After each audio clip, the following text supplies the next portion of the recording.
What's up YouTube? Welcome back to Simplify It, where we're breaking down the ACS piece by piece.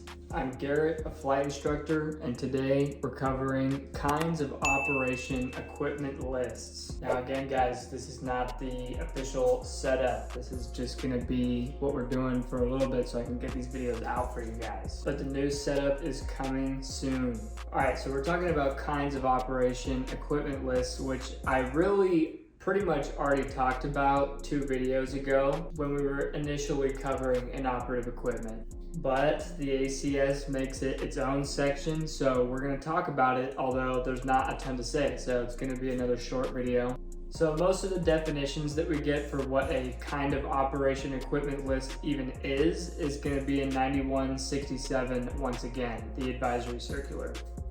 And in the advisory circular, for some reason, they call it a KOELs, or just a kinds of operation list. While in the ACS, it's called the kinds of operation equipment list. When I was taught, I was told it was called the kinds of equipment list. So apparently there's tons of different names for it, but officially in the ACS, it's called the kinds of operation equipment list. So that's what we're gonna go with.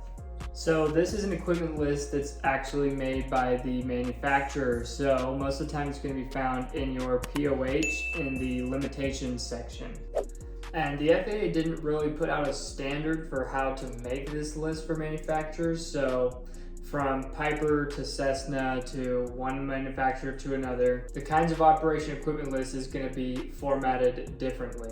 This list is going to lay out a few different things for us. First of all, it's the kinds of operations equipment list, right? So it's going to give us the equipment required for different types of operations.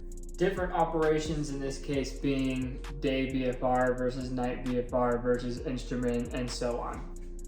It's also going to include any equipment that may affect any operating limitation.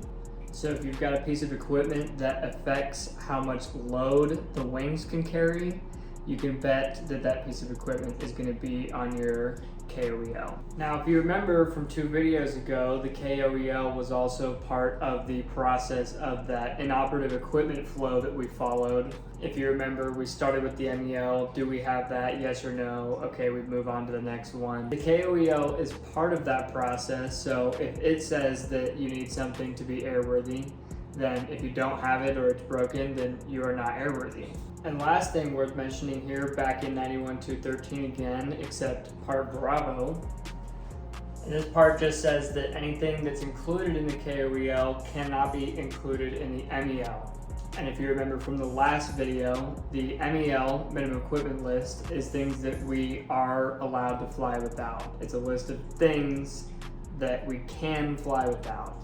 So if you've got an item in the KOEL, you are not allowed to put that in the MEL because the MEL would say you can fly without this. Therefore, items required by the KOEL can't go in the MEL. But that's going to be it for today's video, guys. If you have your POH at home or online, go ahead and go to the limitation section and see what your kinds of equipment list or kinds of operation equipment list, whatever you want to call it, looks like. Because each of them use a different format, you want to become familiar with that format before your check ride and make sure you actually know how to identify what is and isn't needed in your KOEL inside your POH.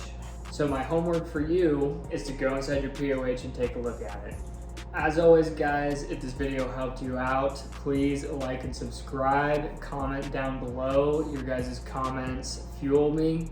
And not only that, but it also shows YouTube that these are videos that other student pilots should be seeing so they can better understand and pass their check rides as well. Only one more video after this one until we're through task B. So excited to finally be through it and just start with weather. And I'm filming that last video as well right now, guys. So stay tuned for that. But anyways, guys, I hope you have a good rest of your day and I'll see you soon.